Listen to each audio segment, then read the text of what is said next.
常常有久咳毛病的人，不仅自己咳得很难受，也容易影响到家人。而且新冠疫情之后，大家遇到身旁有咳嗽的人，心里总是会有点害怕，想要离他远一点。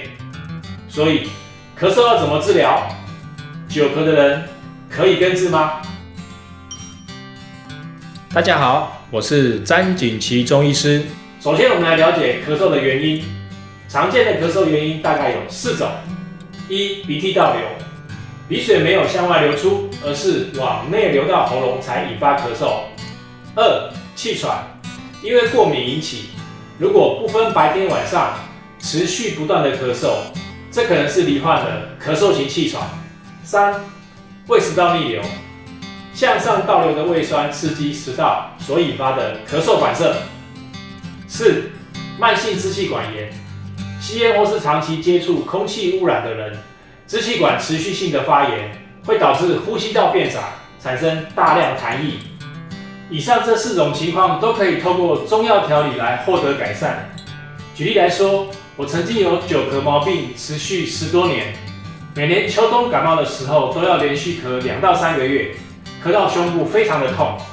在学中医的时候，认真的吃了1年多的中药，终于把咳嗽的老问题给治疗好了。如果没有时间找医生，有什么方法可以帮助自己改善咳嗽呢？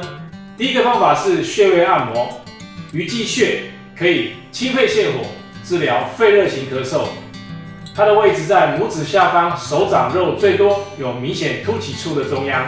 太阴穴具有止咳化痰、通调血脉的功效，位于手腕的横纹上面，靠近外侧的地方。每天试着按摩穴位5到10分钟，帮助你改善咳嗽的问题哦。第二个方法是止咳保养功法，两手托天理三焦。三焦包含心肺和脾胃，这个动作可以通调呼吸系统和消化系统的血脉。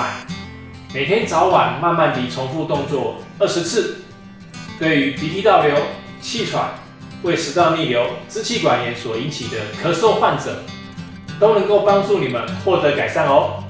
今天就讲到这边，如果喜欢我的影片，请订阅、按赞，并分享给身边常常咳嗽的朋友，并在底下留言告诉我们，当你有久咳不愈的时候，你都怎么做？